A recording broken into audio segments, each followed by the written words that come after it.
que eu acredito que tudo que é aquilo que a gente quer, que a gente almeja, a gente consegue. E eu procuro levar isso para dentro das empresas. Se vocês quiserem promover a inclusão verdadeira, genuína, nós vamos abrir todas as possibilidades.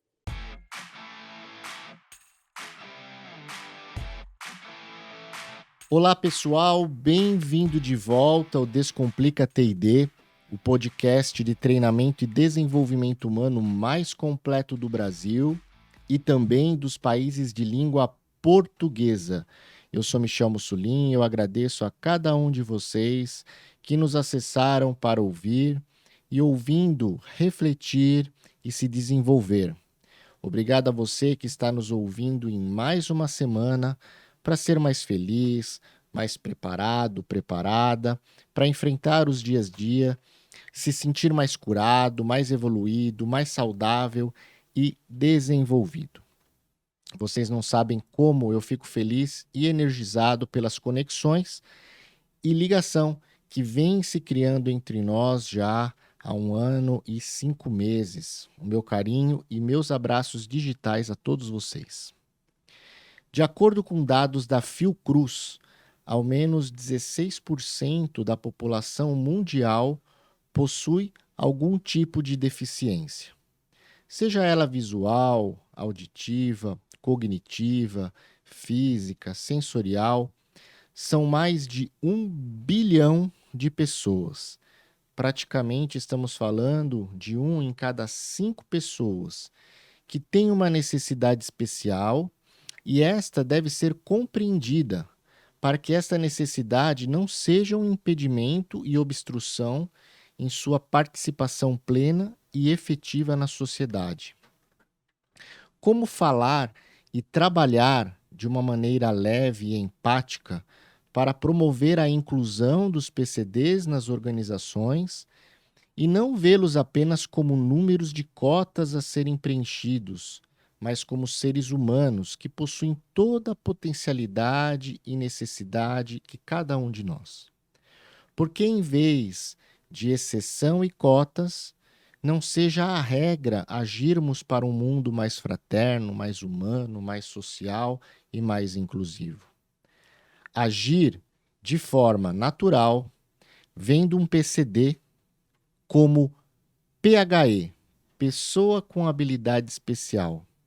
Aliás, até como PCR, pessoa com resiliência, pois, tendo uma situação específica de ver e agir no mundo, elas conseguem sobrepor e mostrar o melhor do ser humano para todos nós.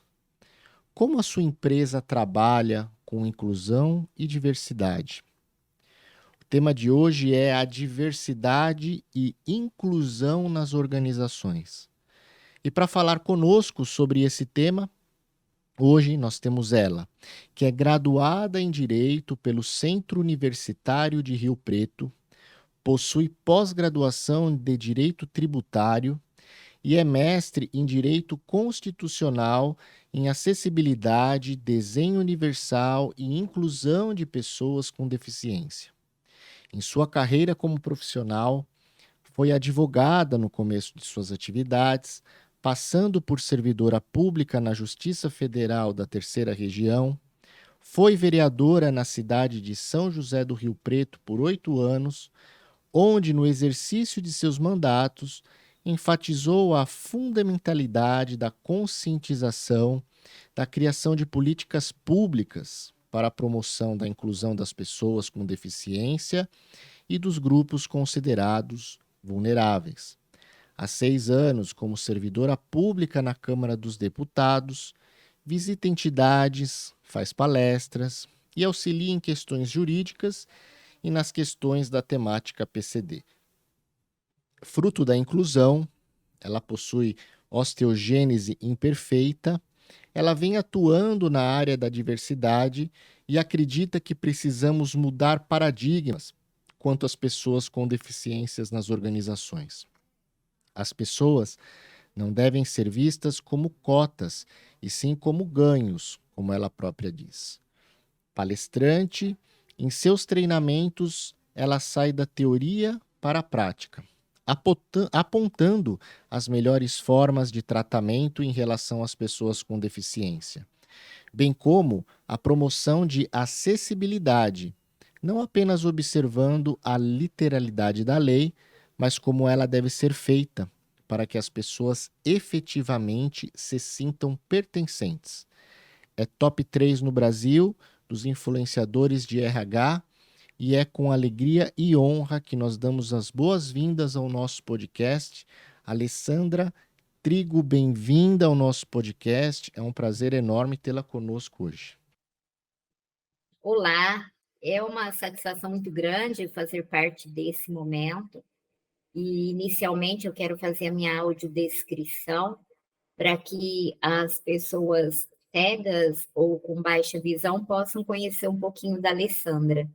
Eu sou uma mulher branca, olhos e cabelos castanhos escuros, uso um óculos com uma armação grande, clara, batom vermelho, estou vestindo uma roupa azul com bolinhas brancas e um detalhe branco, e no fundo tem o logo da empresa na qual eu sou sócia, está escrito Agente do Possível, pedalando pela diversidade, desenvolvimento humano limitada, escrito em vermelho em tons de azul, com à esquerda o logo de uma bicicleta, que é o instrumento que eu uso como meio de vida.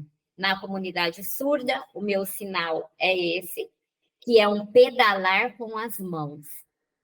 Gratidão a todos que irão nos assistir, nos ouvir, e é uma alegria estar aqui. Falando um pouquinho da sua trajetória, né, como ser humano e como profissional. Eu acredito que é um exemplo real, né, do que é ser resiliente. Segundo informações, né, que você nos passa, foram mais de 100 fraturas, mais de 30 cirurgias durante a sua vida, e isso não lhe impossibilitou de maneira alguma ser a protagonista da sua história, construir uma carreira, uma vida e ser exemplo aí para muitos, para não dizer muitos não, né, para todos nós, né, não só os PCDs, mas as pessoas que também não têm deficiência, porque mostra resiliência, força de vontade, dedicação e sem vitimismos, né? Então vamos falar um pouquinho sobre o seu contexto, né, a sua realidade, como que foi aí a sua trajetória até o dia de hoje. Bom, primeiramente, eu diria que a Alessandra, ela não chegou aonde chegou, não escreveu a sua história sozinha. Então, a regra é um tripé, eu sempre gosto de colocar o triângulo, é a minha vontade, um dos fatores determinantes. A família e os amigos são essenciais nesse processo. Eu venho de uma família muito estruturada, eu nasci com uma família preparada para receber a Alessandra com todas as dificuldades. O meu pai também tinha osteogênese imperfeita, ele faleceu com 84 anos, mas a época dele era ainda pior que a minha, e ele conseguiu vencer, fez 3 faculdades e soube como direcionar a Alessandra para que eu pudesse me empoderar, eu pudesse acreditar e ser, na verdade, quem eu sou. E no outro lado do tripé é a sociedade. Nós dependemos do acolhimento da sociedade para que as coisas aconteçam. Então, é na escola, é no ambiente de trabalho, é num todo, é no lazer, é você poder frequentar. E é isso que eu tento passar. Não basta um querer isolado de alguém. Essa estrutura é essencial. Mesmo que a sociedade ela forneça tudo, que não é o caso, a pessoa com deficiência também precisa querer. E o apoio da família nessa jornada, amigos, é um carro-chefe para que a gente possa viver esse protagonismo, viver essa vida com plenitude. A minha jornada, ela foi uma jornada no início bem difícil. A osteogênese, ela, no meu caso, ela tem um grau mais acentuado em probabilidades de fratura, então eu já nasci com 2 fraturas. Eu fui uma criança que eu não pude ter colo, eu não pude ser amamentada, mas os meus pais tinham todo o preparo de como lidar com a Alessandra, que é uma exceção à regra. Por ser uma doença rara, muitas vezes nem os centros de saúde estão preparados para lidar com a osteogênese. E depois, no desenrolar, eu tive até os meus 12 anos fraturas, muitas fraturas. Eu não precisava cair, eu não precisava ter nenhum tipo de queda ou de acidente para eu fraturar. Eu podia estar na cama, deitada, quietinha, eu tinha fraturas espontâneas. Mas, graças a Deus, né, é uma fase. Nesse período, eu fiz muitas cirurgias. Eu tenho hastes em todos os membros do corpo, braços e pernas, que me possibilitaram hoje ter qualidade de vida. Então, essas hastes elas foram colocadas para que as minhas fraturas não fossem expostas, porque é uma característica muito da osteogênese, e os meus ossos não se tornassem curvos. A minha infância até os 12 foi de muita dor física, mas passada essa fase, eu diria que a minha maior dor foi na minha adolescência, que eu vivia a dor da alma de da sociedade mostrar que a Alessandra era uma pessoa diferente. Porque até então você criança, ela é plena. Ela enxerga você ser humano, ela não aponta a tua deficiência. A criança é maravilhosa, tanto que eu sou uma lutadora para que a educação seja inclusiva. Mas na minha fase de adolescência, a sociedade fez questão de apontar que eu era diferente. Então, eu era uma menina, uma adolescente com todos os desejos, vontades de todas as outras meninas. Mas nenhum menino olhava para a Alessandra, porque a Alessandra tinha uma deficiência.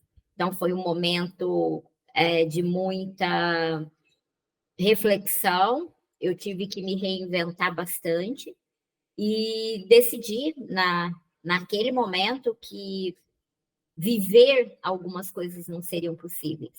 Então, eu me fortaleci muito, eu busquei me empoderar a nível profissional, e hoje eu sou uma mulher com 49 anos, plena, feliz, casada, e o que eu digo para as meninas é que tudo tem uma etapa, e aproveite cada etapa, não sofra antecipadamente, que o seu dia vai chegar em tudo aquilo que você sonhou. Não desista nunca de acreditar que é possível vencer no aspecto profissional, é possível vivenciar a vida afetiva e ser uma pessoa feliz e realizada. É bem isso. Sandra, você falou um ponto bem, eu acho que interessante, que para o nosso público, né, onde nós temos praticamente profissionais de todos os segmentos e principalmente os profissionais de desenvolvimento humano e organizacional e treinamento e desenvolvimento das organizações, que nós vemos, né, na demografia corporativa pessoas da geração Y, né, dos millennials e da Z, dos centennials, dominando, né, esse mercado. E hoje nós temos uma sociedade que lhe compara a todo momento com alguém, né? Seja no nível pessoal, seja no nível profissional. Eu acho que, particularmente, né, eu acredito que a comparação hoje é um dos grandes maus da nossa sociedade, porque você nunca está feliz, nunca está pleno, nunca está realizado, porque você está sempre olhando, né, para o lado e vendo que você poderia estar melhor, você poderia ser melhor, você poderia ter algo melhor. e não respeitar as fases da sua vida. E você passou por uma adolescência, né, um pouco diferente, né, onde você, pelo seu contexto, foi privada de certas situações. E eu fico imaginando, né, se isso fosse hoje em dia, e com certeza tem pessoas que possuem essa deficiência, essa realidade, numa sociedade hoje tão comparativa, tão competitiva, tão má, às vezes, para com o próximo, né?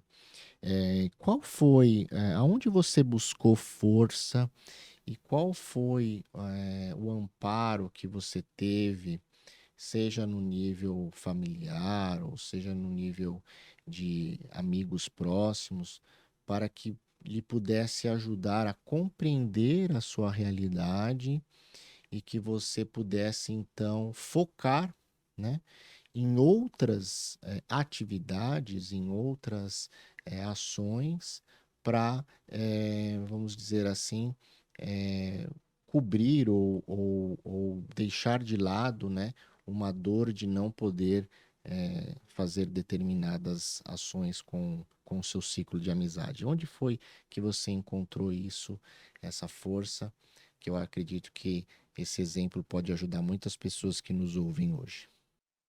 Bom, primeiramente, só esclarecendo, a osteogênese, ela é uma em cada 20.000 pessoas, em graus diferentes, somadas, inclusive, as pessoas que nascem e morrem em seguida, que é o grau mais grave da doença, e também aquelas pessoas que aparentemente não têm osteogênese. Elas vão descobrir em alguma etapa da vida em que elas começam a ter um pouco mais de fraturas, é o grau leve.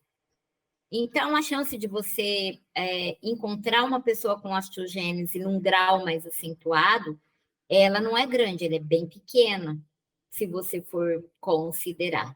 Eu só queria esclarecer isso às pessoas.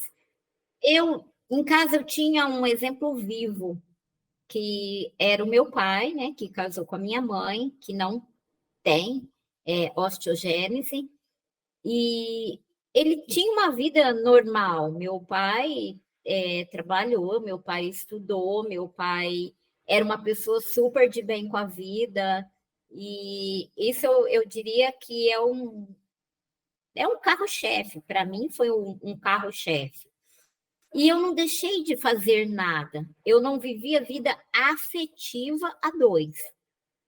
Mas no demais, eu vivia tudo. Eu ia para shopping, eu ia para bares, eu ia para boates, eu ia para as festas, eu estava com os meus amigos que me amavam e me acolheram. Eu tive, né? Eu tenho muitos amigos sensacionais, que foram pessoas determinantes na minha vida. Então, eu sempre coloco para as famílias que têm filhos com deficiência que não tem que ter medo da criança sofrer com o convívio.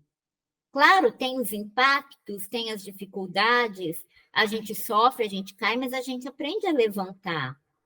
Então, é isso que te fortalece. Você não pode blindar um filho, achar que a vida é toda uma casa de boneca. Essa criança, ela tem que viver e ela tem que saber lidar com aquilo que ela vai conseguir fazer. Aquilo que ela não vai conseguir, ela tem que administrar. E isso eu sempre procurei administrar da melhor forma. Então, eu não podia viver relacionamentos afetivos a dois, mas tudo o resto eu podia viver. E eu procurei me empoderar muito. Eu sempre fui uma adolescente, né, numa fase inicial passando a adolescência, de gostar muito de estudar, de gostar muito de adquirir conhecimentos, porque eu sabia que isso seria fundamental no meu processo lá na frente. Embora, né, eu tivesse um exemplo vivo em casa, eu não tinha dúvida nenhuma de que o mundo, apesar da minha limitação, eu iria superá-la me empoderando e me destacando em outras frentes. Então, eu diria que é muito importante você ver que existem outras possibilidades. Então, eu sabia que eu era diferente, que eu não era uma menina convencional, mas eu teria que conquistar por outros atributos. E foi o que eu fiz. E, assim, uma coisa que eu sempre digo, eu nunca tive problema diante do espelho, apesar de ser uma pessoa diferente. Eu sempre gostei de mim. Então, eu fui uma criança que eu fui ensinada a gostar de mim. Eu me amava. E eu digo isso para qualquer pessoa que esteja nos ouvindo com ou sem deficiência. Para que o outro ame você, primeiramente é você que tem que se amar. Ninguém vai te amar tanto quanto você se ama. E isso reflete para que as pessoas também gostem de você. Esse empoderamento é essencial no processo de inclusão. E aí eu busquei focar, peraí, eu não podia correr, eu não podia pular, eu não podia dançar de forma convencional, mas o que que a Alessandra podia fazer para ser feliz? Então, eu procurava olhar dessa forma. Então, eu escutava, eu falava, eu compreendia, eu amava, eu enxergava, e era isso, e continua sendo assim o meu processo. Ninguém pode fazer tudo. A pessoa, de repente, ela pode correr, pular de paraquedas, mas o dentro dela ainda está um vazio gigante. A pessoa pode pular, mas ela não escuta. Ela não tem uma deficiência dentro das modalidades, mas ela não consegue se olhar no espelho e falar, eu me amo. Então, é a maneira como você se enxerga que te faz uma pessoa feliz e uma pessoa que as outras pessoas querem ter por perto. E é isso que as famílias precisam, empoderar seus filhos, sempre, sempre. Você falou um ponto fundamental, né? O se conhecer e se gostar, né? Eu acho que esse é o primeiro grande arcano da felicidade humana, né? Independente se você tem ou não qualquer condição especial, se você não se ama, se você não se gosta, você pode ser a pessoa fisicamente mais perfeita do mundo, mais bonita do mundo, você vai estar sempre infeliz consigo, né? Vimos hoje, recentemente, né, uma influencer linda, jovem, que foi fazer uma lipoaspiração e acabou falecendo, né? Então, esse culto da beleza, esse culto do exterior, na verdade, acaba sendo uma forma de compensar o vazio interior das pessoas, né? E esse aspecto de ter, né, consciência de si, ter o amar, né, verdadeiro de si, faz toda a diferença, né, na nossa caminhada. Agora, mudando um pouquinho, né, andando um pouquinho, saindo da sua adolescência, então indo para a sua fase adulta, você decidiu estudar direito, né, e se especializar nessa área. Conta para nós um pouquinho dessa escolha, né? Por que foi a faculdade de direito? Por que esse gosto às leis? E durante esse processo, se você teve, né, algum algum insight diferenciado que colaborou nesse seu progresso, né, como ser humano e como profissional. Bom, primeiro eu quero dizer que se eu cheguei até aqui foi por conta da educação. E com 49 anos, não existia obrigatoriedade para receber a Alessandra na sala de aula. E os meus pais, eles lutaram muito para conseguirem me matricular. Eles rodaram todas as escolas particulares e públicas, houve a recusa, eles não conseguiram vaga. E eu estudei no SESI 338. E lá não foi uma escola só para mim. As professoras, elas foram minhas mães, enquanto eu estava na escola. Eu era uma criança que até os meus 10 anos eu andava no colo.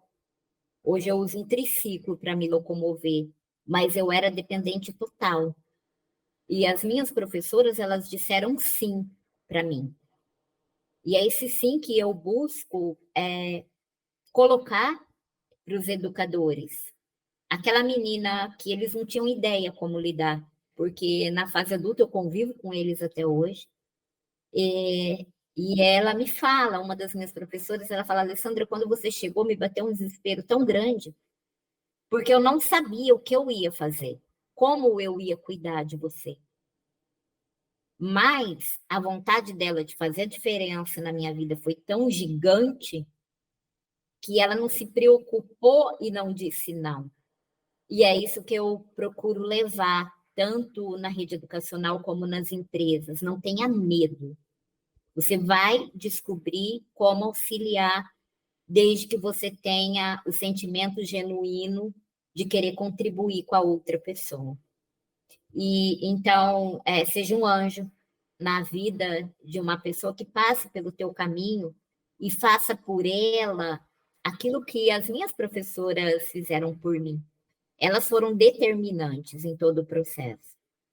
E aí eu digo que não fui eu que escolhi o direito. Na verdade, o direito ele veio meio de paraquedas. Eu no colegial, na minha época do colegial, eu queria fazer ciência da computação, iria prestar o vestibular como ciência da computação, mas eu decidi que eu não ia fazer cursinho. Então, eu iria ingressar na faculdade de matemática, que era uma faculdade que com certeza eu passaria sem receio, e depois eu faria pós-graduação em ciência da computação. Mas, para minha surpresa, eu entrei na faculdade, né? Comecei a fazer matemática. E qual foi a matéria que eu menos gostei?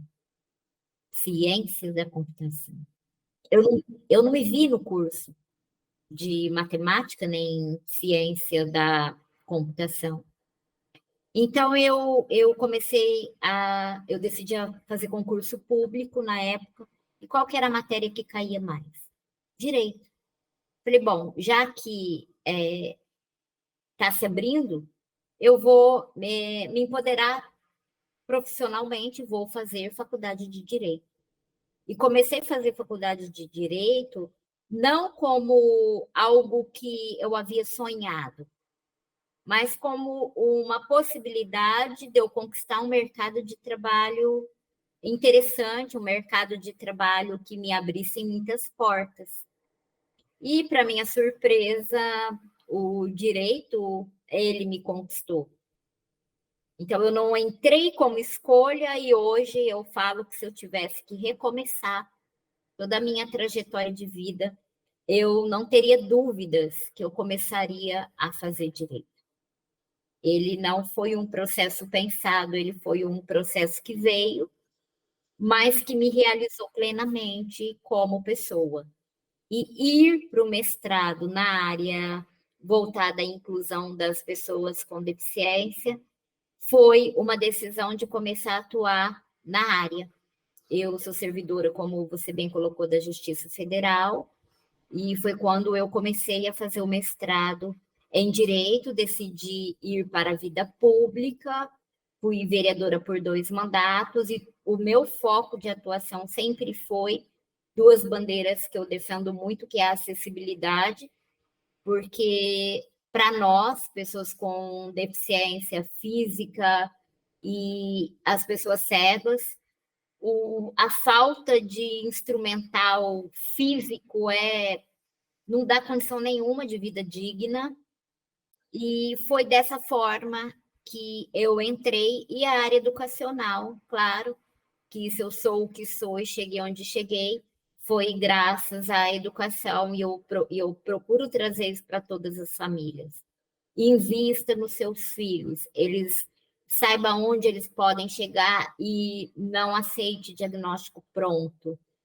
Porque se eu tivesse um diagnóstico, meus pais tivessem um diagnóstico aceitado, o médico que atendeu a minha mãe, quando eu nasci, virou para ela e falou: olha, Por que você foi ter filho sabendo que o seu esposo tinha osteogênese? A sua filha, ela vai depender de você a vida inteira. Então, não diminua para uma mãe nunca. Coloque aquilo que o seu filho vai conseguir fazer.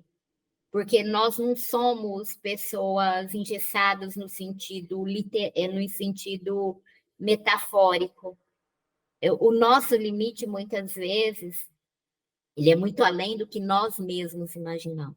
Então, eu gosto de fazer esse recorte e para que as mães elas invistam nos seus filhos, não aceitem, a gente pode ir muito mais além.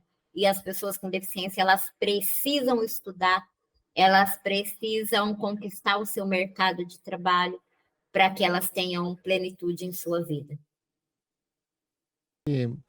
Na sua carreira, você correu atrás, né? Não se retraiu quando as portas se fecharam ou quando as portas não estavam tão abertas, né, para o seu acolhimento. E você trilhou, né, o seu caminho profissional, pessoal, com bastante resiliência, sucesso.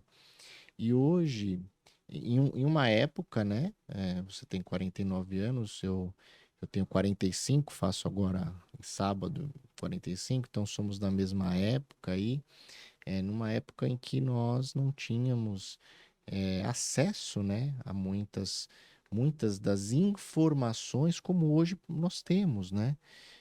Eu lembro quando eu fiz o meu primeiro mestrado em 2006, eu ficava esperando na USP chegar os periódicos em papel para poder ler, né, para poder se inteirar das informações, né? E hoje nós temos sites aqui disponíveis onde os artigos do mundo inteiro, né, são disponíveis em tempo real.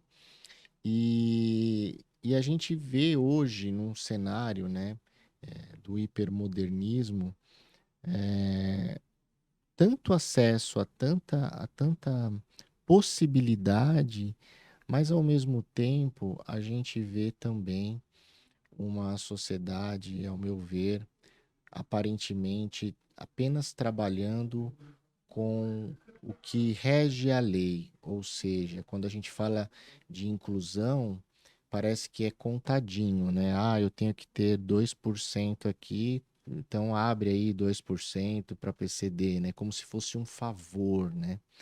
E não e não trabalhar, não ver que são pessoas como qualquer outra pessoa que tem sua potencialidade, tem a sua até especialidade e não tem oportunidade. Então, o que você acha, né, à luz aí do direito, do lado seu racional e legalista, também estando, né, do lado do PCD, sobre cotas? Você acha que nós deveríamos, em termos de política pública, continuar investindo em cotas ou virar o manche desse navio, focando na educação, focando no desenvolvimento da competência das pessoas e dando oportunidades de igual para igual para que essas pessoas possam competir no mercado de trabalho com todas as outras, sem essa, vamos dizer assim, entre aspas, favorecimento de cotas, né? Mas sim pela sua própria capacidade. Isso não daria até, de certa forma, para as pessoas uma retirada de uma muleta de vitimismo que muitas usam, assim como a gente tem muitas outras que batalham e são exemplos, mas tirar vamos dizer assim, esse amparo de assistencialismo e focar realmente numa política de desenvolvimento? Bom, eu diria que cota é um mal necessário. É claro que as pessoas, você tem que investir na educação para que haja igualdade de oportunidades, esse é o corte. Investir para que essas pessoas possam se profissionalizarem de uma forma plena.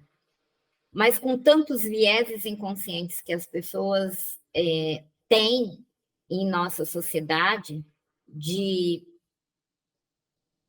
comparar uma pessoa com deficiência como alguém inferior, como colocar o seu desvalor na frente. Eu vejo que nós só quebramos isso aos poucos a partir do momento que nós convivemos. E dentro do nosso universo, essa convivência de forma espontânea, ela não acontece. As empresas, olha, nós temos 30 anos. Agora começou a ser exigido de uma forma mais latente o cumprimento da lei de cotas. Mas as empresas só passam a saber que a pessoa com deficiência ela produz, ela é capaz, ela é transformadora dentro do ambiente a partir do momento que tem essa oportunidade. E essa oportunidade, infelizmente, de uma forma natural, ela raramente acontece. Então, para que a gente lá no futuro não precise da lei de cotas, hoje nós temos que tê-la para que essas pessoas possam mostrar suas potencialidades. Não é porque eu diria que é porque a sociedade ainda vive lá no passado, onde a pessoa com deficiência ela é vista de uma forma assistencialista e diminutiva, porque o capacitismo existe porque é atrelado à pessoa com deficiência a sua não plenitude de realização das atividades. Mas a lei de cotas, por lei de cotas, ela não cumpre o papel social. Ela cumpre a partir do momento que a pessoa é inserida e essa pessoa é propiciada condições para que ela desenvolva o seu trabalho. Então, é aí que eu busco colocar nas empresas, e não vamos preencher cotas, vamos transformar o seu ambiente de uma forma em que todos irão ganhar. Como? Em humanidade, em pluralidade de ideias, em valor agregado à marca, porque as pessoas elas esquecem que, como você colocou no começo, é quase uma em cada 5 que tem algum tipo de deficiência. Essas pessoas têm familiares que muitas vezes comprariam se soubessem que aquela empresa ela faz a diferença na vida e na transformação de pessoas. É isso que eu procuro demonstrar. Não adianta colocar a Alessandra num local, por exemplo, para trabalhar, que eu não alcance a minha mesa. Que as pastas estejam no local alto. Mas se colocar a Alessandra onde ela pode mostrar quem ela vai ser uma colaboradora tão quão mais eficiente de que muitos que não estão na cota. É um olhar individualizado, aí sim, individualizar a pessoa para ver aonde ela quer estar, aonde ela tem como contribuir com a organização. E é isso que a gente precisa. A gente precisa que as cotas sejam enxergadas como pessoas querendo uma oportunidade de serem protagonistas das suas histórias e não simplesmente cumprir a lei, como na grande maioria das organizações. Um ponto muito interessante, né? Ouvir, né? Ouvir o colaborador, ver aonde ele quer estar, ver o seu, identificar o seu dom, né? Saber aonde ele pode colaborar. A gente vê, a gente acompanha o mercado, né, de treinamento e desenvolvimento humano e o desenvolvimento, né, de soluções educacionais corporativas. E são raras, né? Infelizmente, são raras as solicitações para desenvolvimento de soluções educacionais que considere, né, a inclusão, né, de pessoas, por exemplo, com deficiências auditivas, com deficiências visuais, né?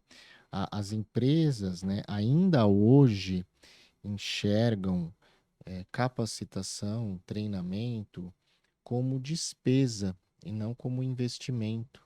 Então, elas enxergam, né, a capacitação como despesa. Então, para que ainda gastar mais para fazer o curso, né, o vídeo, a trilha de aprendizado, levando em consideração também as especificidades dos deficientes, né, das suas organizações, visto que eles são realmente apenas aquele número da cota, né? Então, eu concordo contigo que hoje sim é um mal necessário, né? Porque se nós não tivéssemos a cota, essas pessoas muito provavelmente não teriam oportunidade de estar inseridas no mercado de trabalho.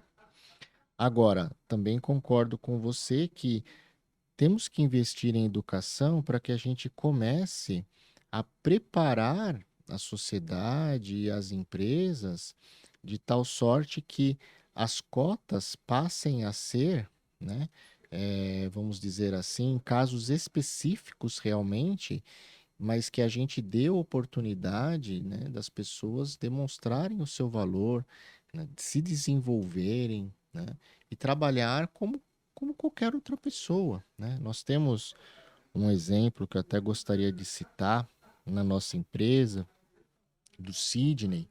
O Sidney trabalha conosco lá na Micropower há 16 anos.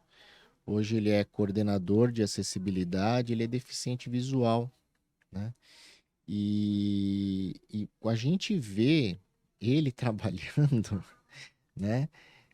Olha, é um exemplo para todos nós, né? E principalmente para os jovens, quando a gente vê os jovens muitas vezes chegando cabisbaixos, né? A gente sabe que os jovens hoje sofrem uma pressão social por conta das redes sociais, né? Da comparação, como a gente acabou de falar hoje no começo do nosso podcast. E aí eles veem, né, o Sidney trabalhando com aquela vontade, com o leitor, né, de telas que nós próprios também desenvolvemos, introduzimos no mercado brasileiro em 99. E ele trabalhando, mexendo no computador, fazendo, sabe, acontecer ali com tanta vitalidade, com tanto gosto, isso contagia, né? Então, a gente precisaria, né, como empresários, como a área de pública também, se juntar para que a gente possa juntos, né, caminhar para realmente uma sociedade um pouco mais inclusiva. Bom, fala um pouquinho para nós sobre o Agente do Possível, né? Esse trabalho que você faz.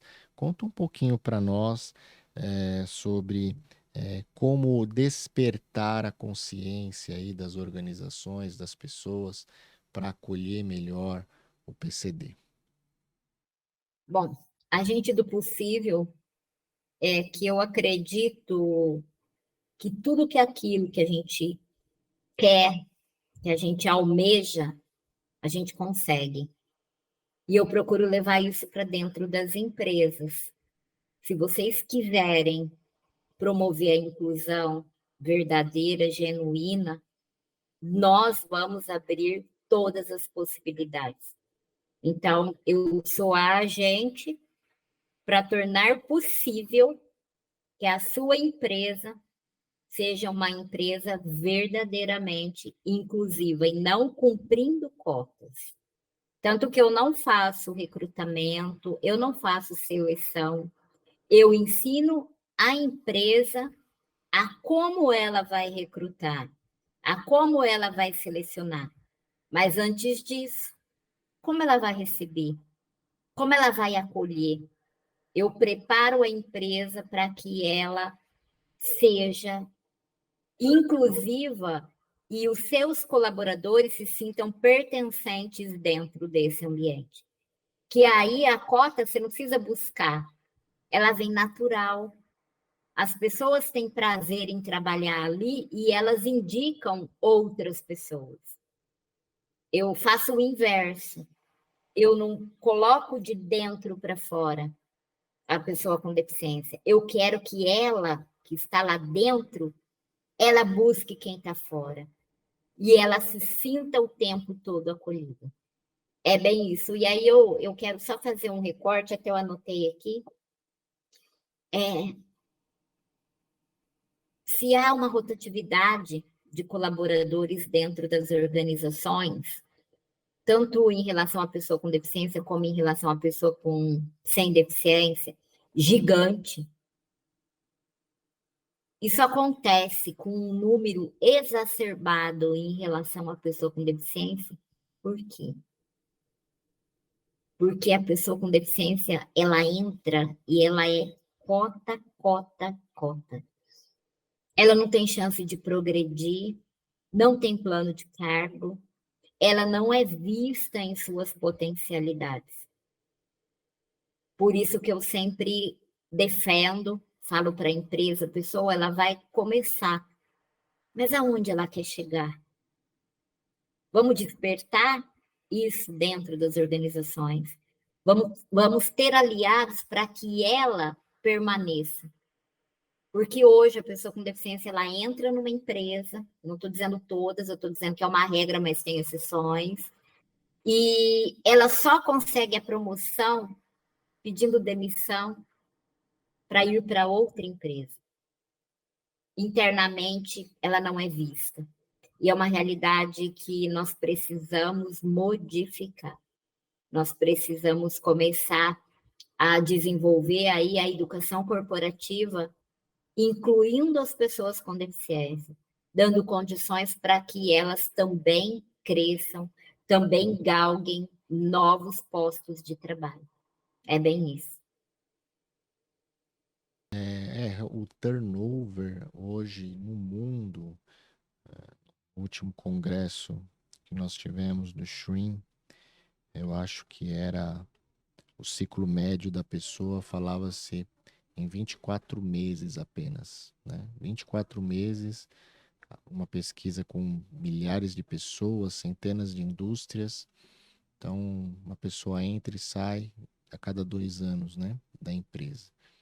E o grande motivador desse turnover, né, dessa mudança de empresa, de emprego, é a falta de oportunidade interna, né, a falta de reconhecimento. Então, aí nós temos aí esse ciclo, né? Se as empresas não reconhecem o valor do seu colaborador e não promovem o seu plano, né, de desenvolvimento individual, imagina para aquelas com que só ingressaram na empresa por conta da cota, né? Serão as últimas que serão vistas. Então, essa consciência ela precisa realmente permear, né, do nível estratégico para o nível operacional, né? O exemplo começa do nível estratégico. E aí que a gente fala também da necessidade, não só da conscientização, mas também do próprio preparo de CEOs, como para mudar o mindset de que educação é despesa, né? Educação é investimento, né? Lógico, nós estamos inseridos num mundo capitalista, né? As empresas precisam dar lucro até para dar as oportunidades para os seus colaboradores. Mas eu acredito aqui que a gente muitas vezes perde a mão no, no olhar apenas financeiro e deixar de lado o olhar humano, né? Para que as pessoas possam ter mais oportunidades. Quando você faz essas palestras, essas inserções, né, nas empresas, como que você vê o nível de maturidade da liderança para com o PCD, né, o olhar para com o PCD? Estamos ainda num olhar mais pragmático, racional, cotista, ou você vê já as lideranças das empresas tendo, já se sensibilizando para um olhar mais humano, mais inclusivo, de realmente abrir o caminho para essas pessoas? Primeiramente, não tem uma regra, nós temos empresas quase medievais ainda, onde preferem pagar multa do que contratar ou dar a chance a alguém de mostrar o seu valor. E é muito real isso. Eu lido, às vezes, com um RH que fala: olha, eu não tenho muito o que fazer, porque quando eu levo para a diretoria me dá a seguinte resposta: não, não, não preocupa, não, pode pagar multa. Então, desde essa empresa, que é muito difícil trilhar um caminho que você não tem o apoio, né? Às vezes a pessoa que contrata ou o líder, ele até gostaria de contribuir, mas ele não tem apoio nenhum, ele não tem perspectiva para poder avançar. Assim como lidamos com algumas empresas que já estão caminhando de uma forma muito significativa no processo de inclusão. Já tem, inclusive, dentro dos seus grupos, plano de cargos e salários e mentorias, grupos de mentorias para as pessoas com deficiência. Então, nós temos os extremos, aquele que não saiu, né? Nem sequer tendo a obrigatoriedade, ele quer cumprir, ele prefere pagar um valor altíssimo. Eu conheço empresas que já foram condenadas em 2 bilhões de multas. E continua, não vou pagar. E temos empresas que por exemplo, eu não vou dizer a empresa, mas essa empresa que eu relato que tem programas de mentorias, elas já perceberam a beleza do diverso. Elas já conseguem contratar olhando não a cota, mas aonde aquele ser humano vai contribuir para o grupo, contribuir para que a empresa ganhe, tenha ganhos efetivos. E é esse que é o processo, é que nós possamos avançar para que todas tenham essa visão, e essa empresa que tem essa visão, ela amplie cada vez mais. Eu sei que essa empresa hoje, ela não pensa em cota, ela já tem, ela já está quase que fechada. Então, ela não tem a preocupação de contratar para cumprir cota. Ela contrata porque ela enxergou o quanto isso é engrandecedor para ela. E é esse o nosso objetivo, que essa empresa ainda medieval, ela comece a contratar um dia, porque as multas vão chegar num ponto que vão ser altíssimas. Ele vai falar: opa, peraí, isso está saindo muito caro para mim. Então, eu falo que é o mal necessário. Então, dentro desse mal, ela vai começar aos poucos a enxergar que essas pessoas não são simplesmente cotas e prejuízo. Essas pessoas são potencialidades que ela nunca conseguiu ver. Até que elas cheguem um dia no grau de maturação de não precisar ter cota, ser espontâneo. E é por isso que a gente trabalha, para que essas empresas que hoje enxergaram sejam vitrine, elas possam demonstrar para a sociedade a importância. E aqui eu trago um exemplo meu, esse eu posso citar, porque eu estou autorizada. Eu faço uma consultoria num hotel em São Paulo, e ele quer até abril de 2024 ser o hotel a nível Brasil em diversidade e inclusão, em todos os sentidos, acolhendo a todos os públicos. E nós começamos, tem uns 8 meses, a fazer um trabalho, desenvolver um trabalho total, desde treinar colaboradores, desde promover a acessibilidade, não só na NBR 9050, que eu falo que a norma ela não contempla as pessoas com deficiência, ela, se colocada de uma forma expressa, muitas vezes a gente não consegue. Então, eu trabalho com consultorias juntamente com arquitetos e engenheiros para que não seja só a norma cumprida, mas como a gente vai fazer para que as pessoas sejam atendidas dentro da norma? E aí a gente fez esse processo, e quando eu comecei, ele tinha no máximo, 2 pessoas por semana com deficiência que procuravam a rede hoteleira.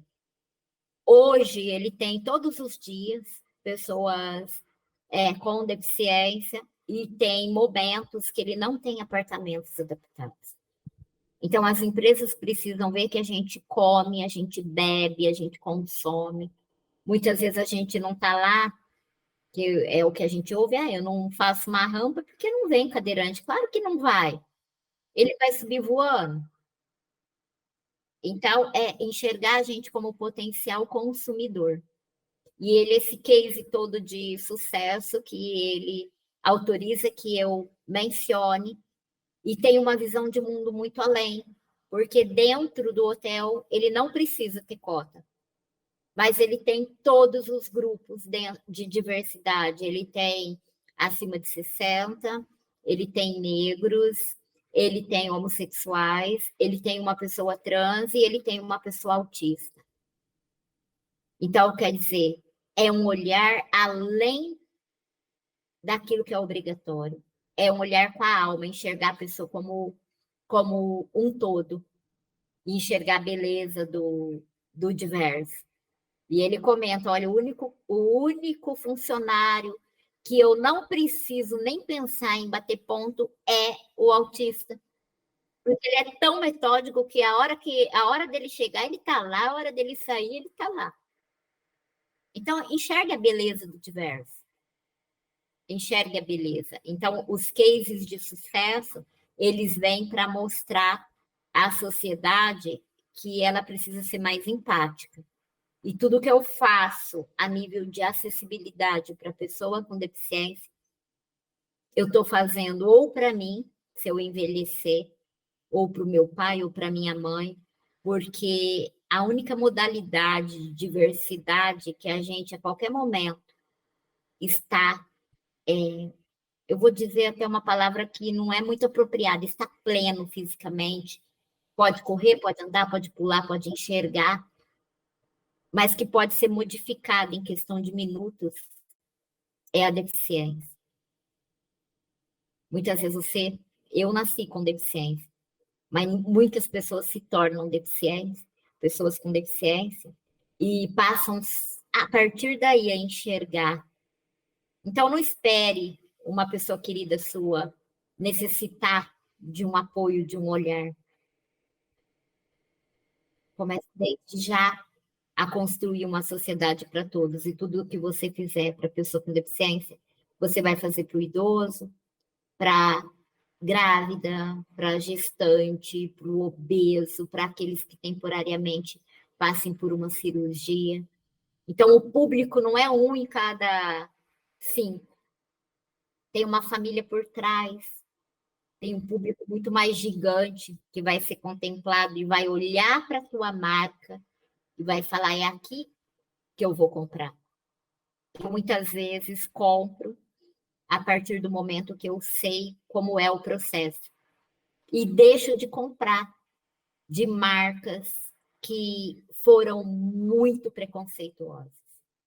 E eu tenho certeza que eu não sou uma parcela pequena da população. Quem sente na pele acaba adotando isso como modelo. Se você deseja acessar um canal sobre casas inteligentes, com apresentação de dispositivos que tornam seu dia a dia mais fácil, dicas de automação, explicações como tornar sua casa mais digital e ter acesso a tutoriais e muito mais, acesse Makers Vault no YouTube. É tudo junto. Makers Vault, o segredo dos fabricantes, o canal para aprender e se desenvolver.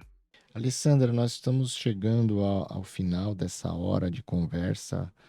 Foi um bate-papo muito gostoso, passou muito rápido para nós aqui. E normalmente a gente finaliza, né, esses nossos episódios perguntando 3 fazendo 3 perguntas para os nossos convidados. Então, eu gostaria de fazê-las agora para você. A primeira, qual foi, olhando para trás, o momento de maior conquista, o mais positivo de toda a sua carreira? Eu imagino que deve ter sido muitos, né, os episódios, mas aquele primeiro que vem na sua cabeça quando você olha para trás, que te traz aí um sorriso no rosto e que você gostaria de compartilhar conosco. Olha, um marco muito importante para mim foi a conclusão do meu mestrado, porque ele trouxe exatamente aquilo que eu defendo, que é autonomia e independência para todas as pessoas. E aí eu quero trazer um marco pessoal, que para mim foi assim, um divisor de águas. O meu sonho era dirigir. E quando eu fui para tirar carta, claro que meu pai dirigia, então foi o meu espelho. Mas a gente ouve muitas pessoas, não, é perigoso, não, não vai dar, não. Então, para mim, no meu lado pessoal, foi o momento de eu poder sair dirigindo, indo sem depender de ninguém para onde eu quisesse e pudesse estar. Momento, segundo nossa segunda pergunta, de maior aprendizado, né? Que você, quando a gente faz esse retrospecto, hoje, com a nossa maturidade, a gente olha e fala, poderia ter feito diferente. Calma, eu sou muito para ontem, né? Então, eu diria que em todos os processos tem o tempo certo. E às vezes a gente sofre tanto, igual a minha adolescência. Claro que eu me fortaleci, eu busquei alternativas, mas muitas vezes eu sofri desnecessariamente. Tudo tem o tempo. Eu falo que tem o tempo de plantar e tem o tempo de colher. Em todas as esferas, não só profissional, mas pessoal também. Então, se instrua, se conheça, o autoconhecimento é essencial e tenha calma. E não tenha medo de fechar a porta. Eu faço parte de programa de mentoria voluntária e eu gosto muito de dizer para as mulheres, quando elas estão vivendo um momento muito conturbado ou quando perderam, né, estão naquela fase de busca do mercado de trabalho. Gente, ninguém abre porta aberta. Então, você muitas vezes precisa encerrar um ciclo tóxico, um ciclo que está te fazendo mal, cortar mesmo o nó, eu falo da porta, fechar a porta, para que ela se abra para coisas melhores. E, por fim, como que você define, eu acho que até saibamos a resposta baseado no nosso episódio, mas eu quero que você fale o seu propósito atual de vida, seu propósito profissional ou se são a mesma coisa? O meu propósito pessoal, ele caminha muito junto, porque hoje eu sou casada e nós temos uma empresa, a gente trabalha junto no processo, né? Embora o meu esposo ele não seja uma pessoa com deficiência, ele passou a simpatizar muito e a vivenciar isso comigo e ser feliz nas conquistas.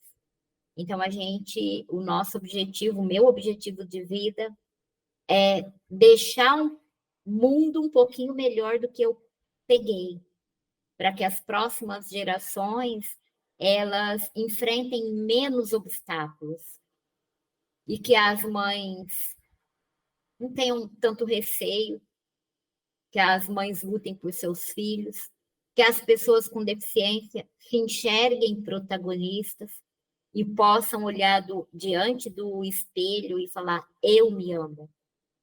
Eu falo que é isso que é o meu papel diante da sociedade, que as pessoas não foquem no que elas não têm e foquem naquilo que as movem, aquilo que elas têm de melhor.